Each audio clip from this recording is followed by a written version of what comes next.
call me and they say, it's not really going to get that bad, is it? I tell them, the reason you're calling is because you know it's going to get that bad. Otherwise, you wouldn't have called me. If you were blowing all this off, you wouldn't have called me. You're calling me because you know it's happening. You're calling me because now you're nervous. And frankly, you're calling me because you want to know what to do. And I tell them, listen to the last year of my podcast. Just start in mid-2021. Just start listening. You're going to learn everything that you need in order to be ready. You're going to learn about strategic relocation, get out of the cities, to make that short. You're going to learn about stockpiling food. You're going to learn about even how to save money on what to stockpile that's going to save you.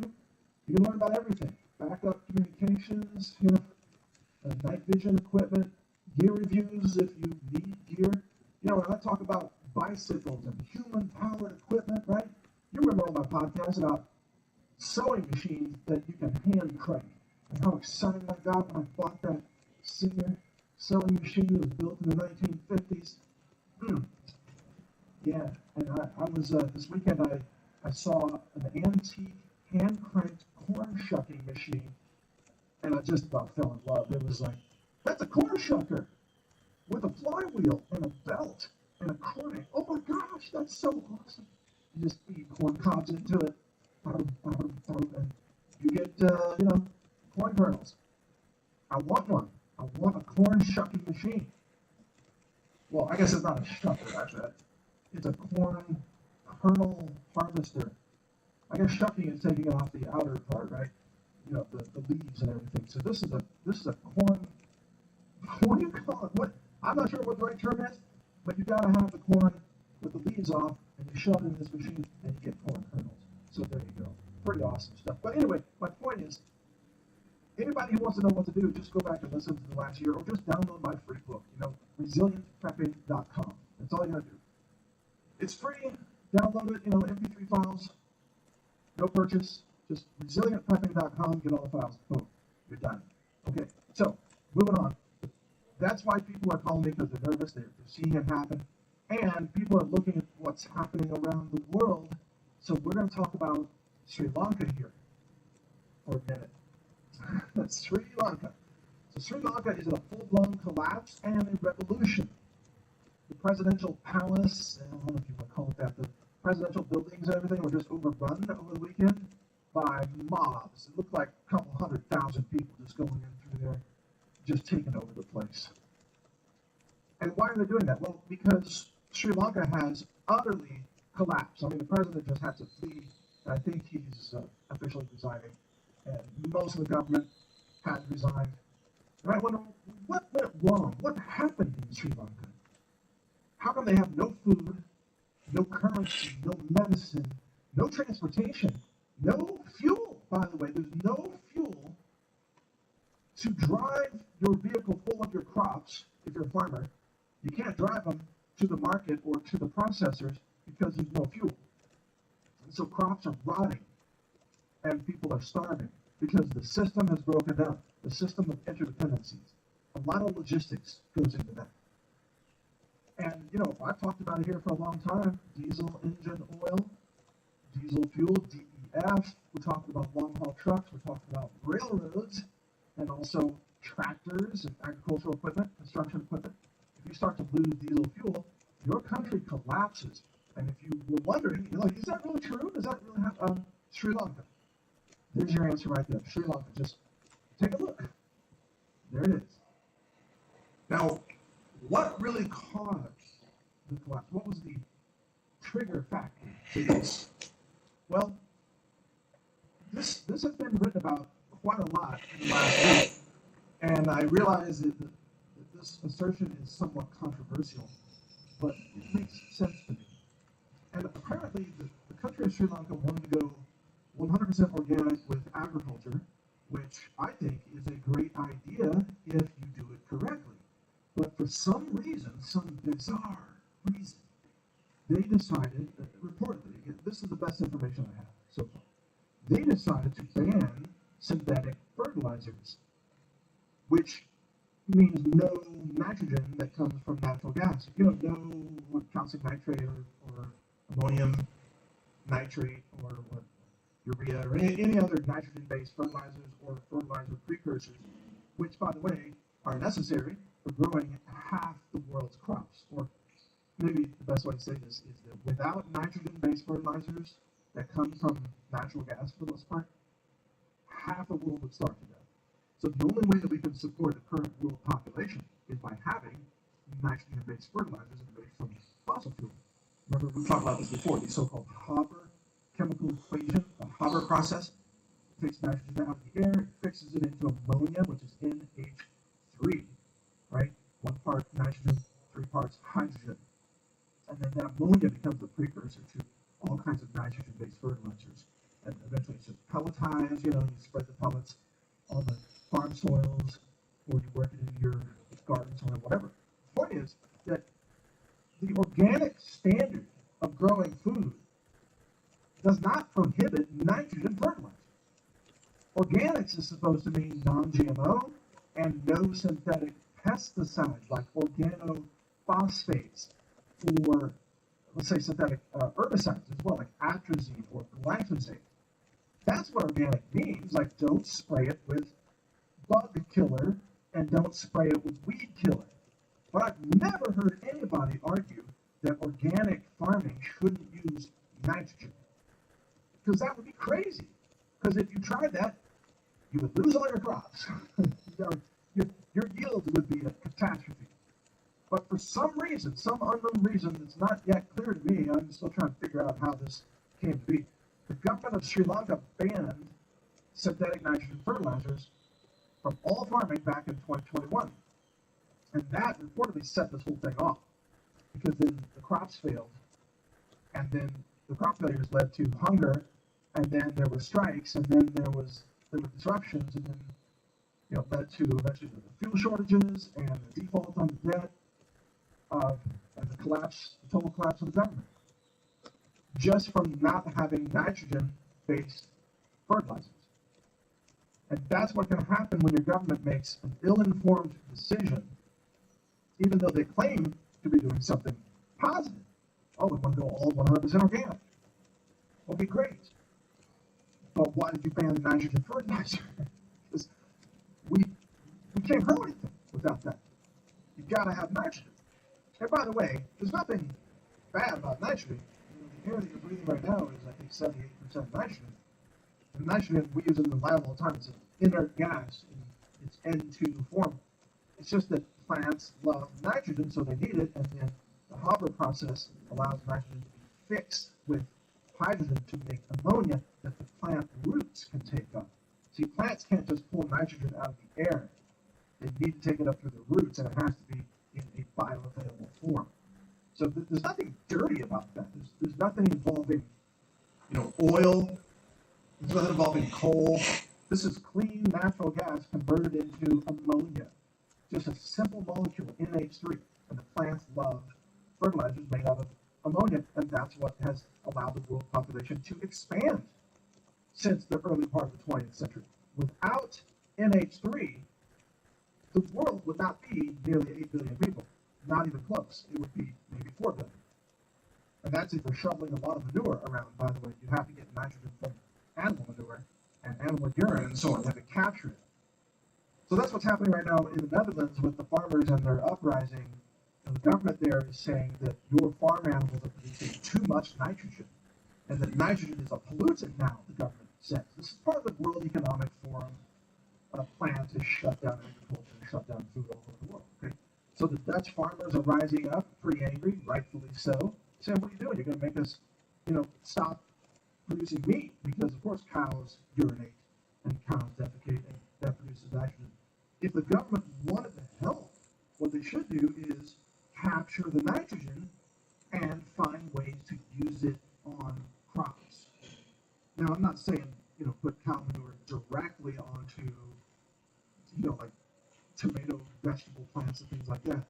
But you can safely use manure on orchards and things where the animal manure doesn't come in contact directly with the harvested produce, by the way.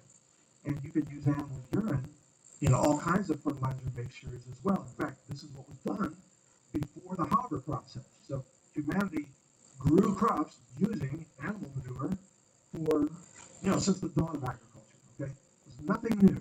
There are ways to do it safely, especially if you're not contaminating your cows with a bunch of vaccines and chemicals and pesticides and GMOs and all kinds of medication and garbage, right? If you start treating cows with all those garbage chemicals, that's going to end up in, of course, the cow urine and the cow feces and so on. Then you have a problem with what goes onto your food crops ultimately. Anyway, it's all intertwined. But the point is that in the Netherlands, the government said, you can't have all the animals because they produce nitrogen. So they're saying nitrogen is the problem. Nitrogen is not the problem. Nitrogen is the solution to the world's food supply. Well, nitrogen and CO2. But you notice that the globalists, they hate CO2 and they hate nitrogen now. These are two critical things to grow food. Oh, and also the globalists hate the sun. Because the sun, of course, is necessary for photosynthesis to grow food. And in some areas of the world, including the western half of the USA, they're using weather weapons because they don't want any rain to fall on the crops. They don't want to really cause a drought and cause crop failures, which they're doing. Crops are failing all over the world, sometimes from floods, other times from droughts, and it's far worse now than it has ever been, at least according to history.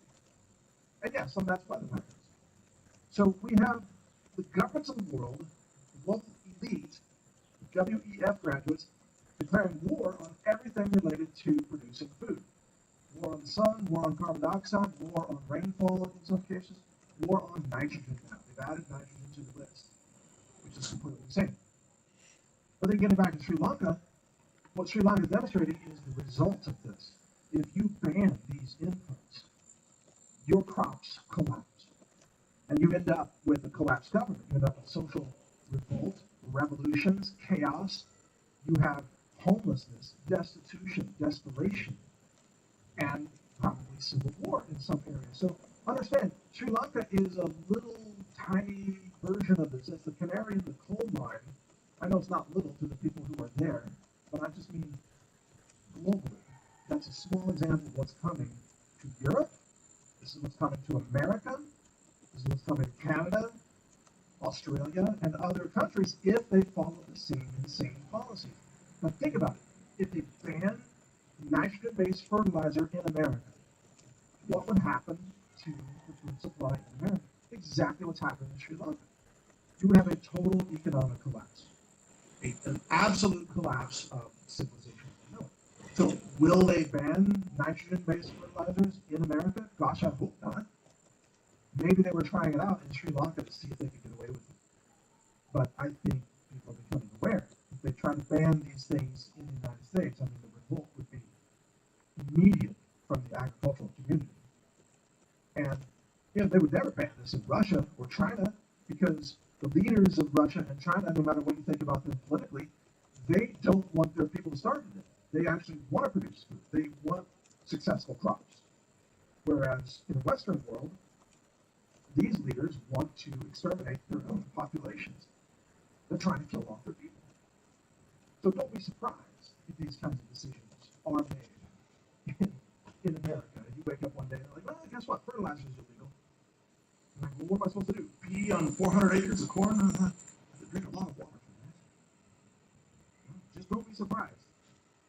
Or they say, well, we're going to stop the trains from carrying fertilizer. Oh, wait, they've already done that. Remember the Union Pacific announcement and CF Industries saying, what are they doing? They're not carrying at least not 100% of our fertilizer loads. It's not 0%. It's somewhere between. But it could get a lot worse, especially if the diesel engine oil runs out, because trains run on diesel, as we've covered before. So take a look at Sri Lanka, realize that's what they have planned for us. They want the revolt, and they want it before the midterms.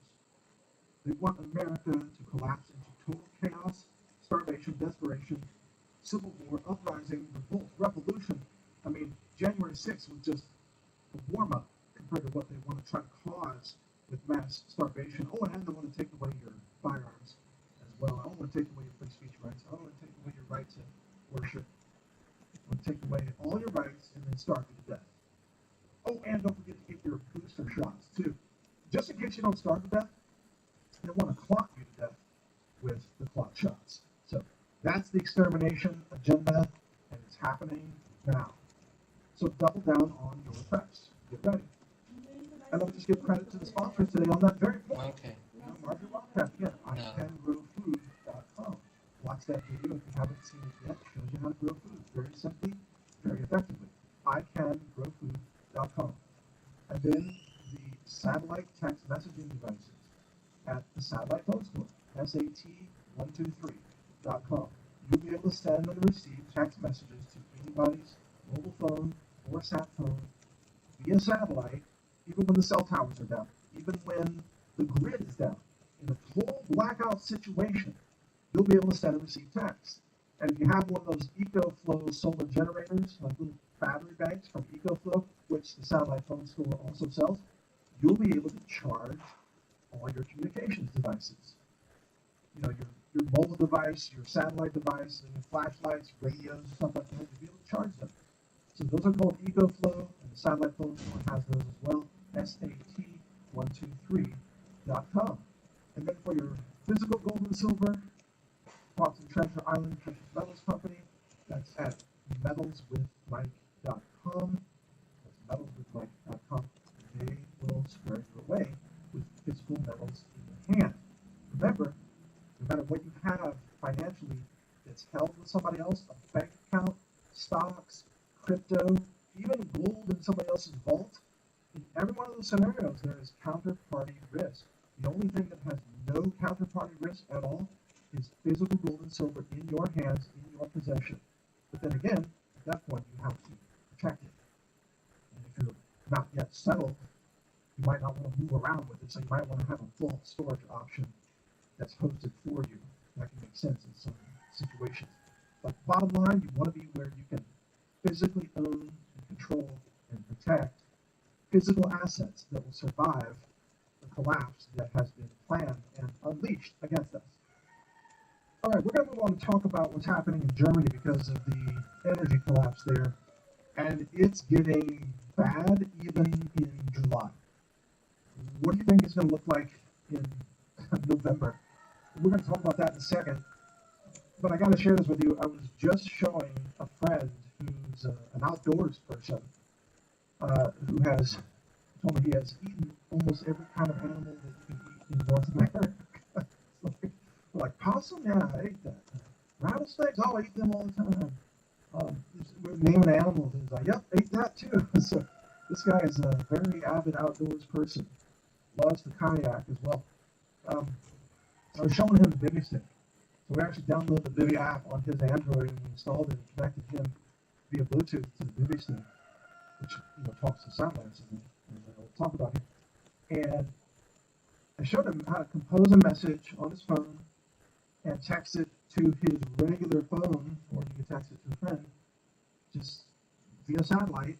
And he was just amazed that he got the text, and then he replied back to it, and then the reply came via satellite and showed up in the Bivy app. So you're using your phone to compose and read messages. But he was shocked, pleasantly surprised that he could just use satellites to send and receive messages to any phone in the world. And he said, this works anywhere? I said, yep. He's like, even out in the boonies or up high on these mountaintops or down in these valleys, in the deserts or wherever where there's no cell towers. I'm like, yep, it works everywhere. He's like, and I said, stop, okay? Anywhere on planet Earth. Anywhere you're going to go, this works. You can send and receive messages. He was just blown away, and he immediately saw the implications of this for life-saving, announcing to people that you're okay, or search and rescue, or military, or border patrol, or National Guard, or anything like that. So it's wonderful to see people's eyes light up and like, you're kidding me, I can text from anywhere? Yep. And you don't even need the power grid to talk to them. Pretty cool stuff. All right, moving on to Germany. So Zero Hedge had a story over the weekend. Social peace is in great danger. Germany is quietly shutting down as energy crunch paralyzes the economy. There's some shocking revelations in this story that I had to share with you. It quotes the Financial Times, which says that Germany is now rationing hot water, dimming streetlights, and shutting down swimming pools because they're running out of energy, and it's only July. So electricity prices are hitting never before seen levels. Gas importers and utilities are fighting for survival. Consumer bills are going through the roof, with some warning of rising friction. Yeah, that's the Sri Lanka scenario that's kind of approaching by the day. Axel Gadashko, head of the Federation of German Housing Enterprises, said, quote, "The situation is more than dramatic. Germany's social peace is in great danger." And that's basically the head of Federation of German Housing Enterprises, GEW, saying there's going to be riots. That's a straight up admission. Going to be riots. Why? Well, just ask Sri Lanka people. You know, you run out of energy, you run out of food, you run out of fuel, you run out of medicine, you run out of currency. Yeah, it goes bad. Now on Monday, and I covered this last week with you, Germany is shutting down its Nord Stream 1 pipeline. The Nord Stream 1 pipeline will be shut reportedly from July 11th to July 21st. But there are already fears in Germany and elsewhere that the pipeline may not come back online because Russia may come up with, an excuse, or maybe there are mechanical problems and they can't get to come back online. But they might also just create an excuse and say, well, we found something broken here. We can't get the pipeline turned back on. Missing this piece, missing that piece, need a new card, need a new turbine, whatever, need a new pump monitor, a compressor, need a new switch. You know how this goes, because we all deal with this. Even with everyday consumer items, imagine running a massive pipeline, very high pressure. Well, Russia could just say it's not coming back on. If that happens, Germany will go into a catastrophic energy collapse scenario. Just catastrophic. So Zero Hedge reports that last month Germany began rationing gas. Minister Robert Habeck activated the second stage of the country's gas emergency plan, saying that unfortunately we can't guarantee that it will not get worse. We have to be prepared for the situation to become critical. And this is when, the government minister starts sounding like, well, the Health Ranger report, right? It's going to get critical. And if it does, you're going to hear them say, it's catastrophic. It has collapsed. Here we go. We have no energy. So there's a large residential landlord company in Germany called Vonovia. They're going to be automatically taking control over people's thermostats and lowering the temperatures of gas central heating to just 17 degrees Celsius between 11 p.m. and 6 a.m. Now think about this, folks. I mean, number one, you don't control your temperature when you live in a socialist, dystopian, nightmare European country. They control it. You're just a renter. They control what temperature you're going to have to survive. Well, they're going to lower it to 17 degrees Celsius. Well, it's only July. And you might not need any heat in July in Germany. What about November? What about December? What about January, February, March of next year? How low is this going to go? It's going to be temperature limbo. First it'll be 17 degrees Celsius and then 16 and 15. So at some point, you'll be freezing in 5 degrees Celsius, government-controlled or landlord-controlled indoor temperature, freezing. And there's nothing you can do about it because they install the systems that control your temperature.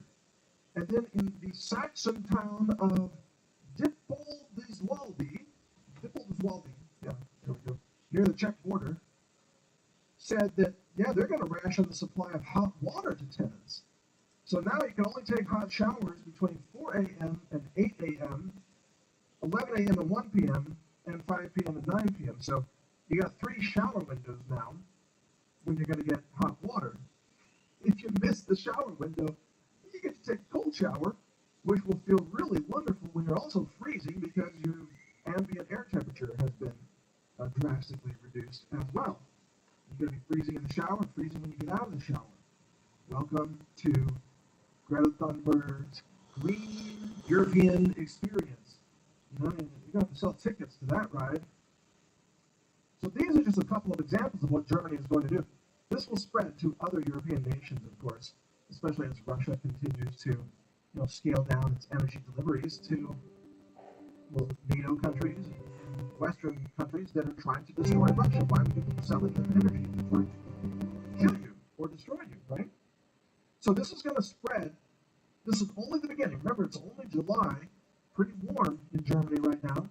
What about this guy, Joel Roberts? Oh my God, yes, he's great. I've been watching this each other authentically. I know. It's amazing. It's so wise. And when we look inside ourselves, we find the opportunity to live our lives the way we want most for ourselves. Wow. This guy's an idiot. What? I'll kill you. Listen to how he talks. He's not actually saying anything. He's just using hypnotic pattern. What? He slowed his speech down to about 75% normal talking speed, and he's emphasized a few key words. It's just a way to make yourself sound deep when you're not really saying anything. Most of us spend our entire lives partially hydrogenated corn oils. But when we take the time to riboflave it, we often find that we've been yellow number 3 the whole time.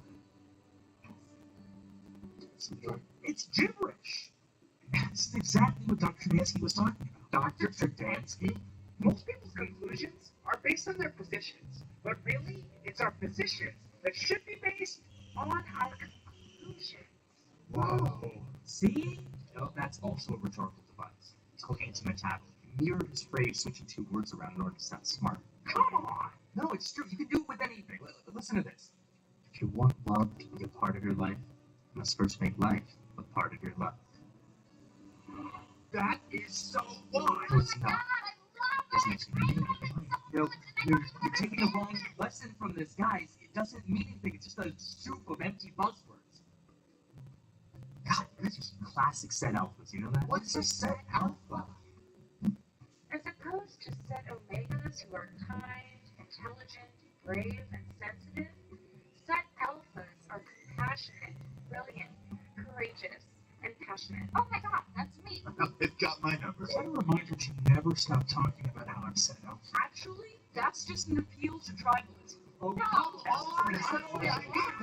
No, listen, Myers-Briggs, Type A, Type B, they all point out how good it feels to be given your personality or your identity from being in a group. But it's all bullshit. I'm Ravenclaw. It's like if I randomly said everyone born in an even number year is a cat, everyone born in an odd number year is a dog. That would be ridiculous. Anyone want to play fetch with me? I can't. I'm gonna go take a nap. You would, you cat. What can I say? I'm a cat. I'm a cat. God damn it.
Oh, no, no, no, no, mommy.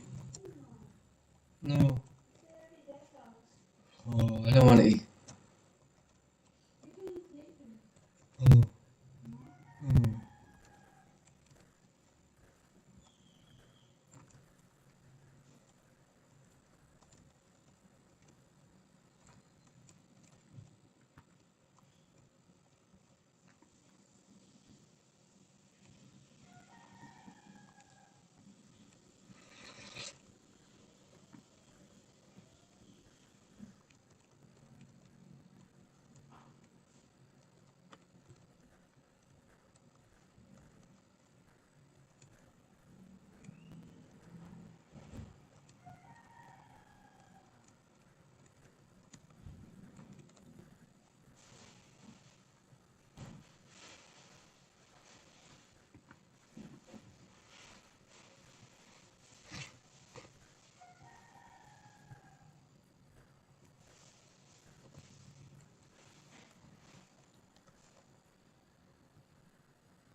Yeah.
Jimmy, how many Libra is one cup?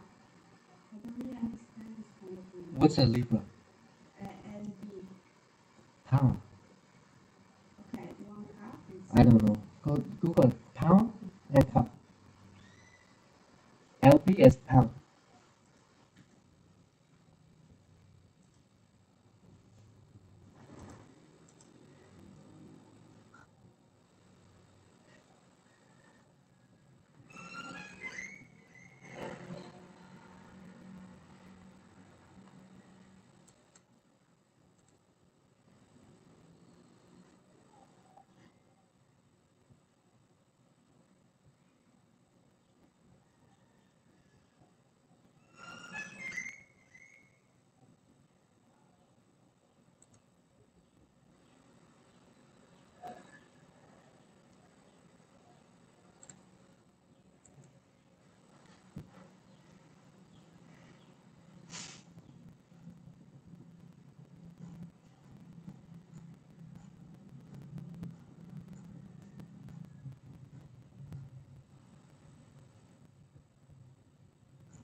well, and for 2023 actually. You have to understand that this has all been provoked. This propaganda about Putin and all this other kind of stuff. I mean, they wanted war. This has all been provoked and it's been intentional.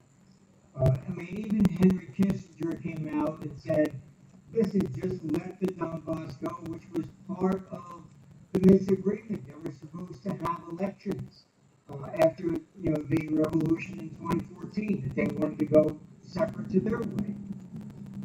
So this has been really orchestrated. It's been deliberate, and I mean, it's absurd. I mean, the eastern part of Ukraine was historically always the Russian Empire. So that's why the people in the Donbass are Russians.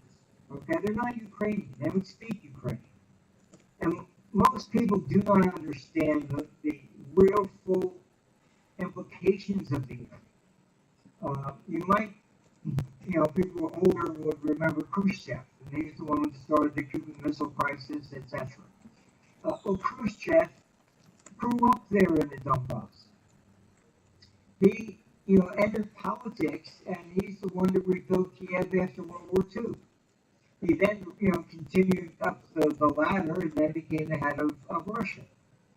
And there are one of the issues that scholars in Russia have been debating for decades is who is Russian and who is not. All right, Khrushchev is not from Moscow, okay? And even if you take Stalin, Stalin was from Georgia. So, I mean, that's why this debate over there is, are Russians being blamed for these areas that, these people that come from the peripheral side and take charge? It's been a huge debate. The Ukraine was never its own country. All right, its borders were simply drawn by Khrushchev. Khrushchev, when he became the head of Russia, he's the one in 1954 that allocated Crimea to Kiev to be administered. It was never their territory. The people there are Russian. They're not Ukrainian. So this whole thing that Zelensky, we will not give up 1 inch. Why? What are you fighting for? Just simply territory? But right after the election and the revolution in 2014, the very first thing they did was form basically militias and an army to go and invade the Donbass. So, I mean, I know people in Kiev and I know people in Donbass, particularly in Donetsk.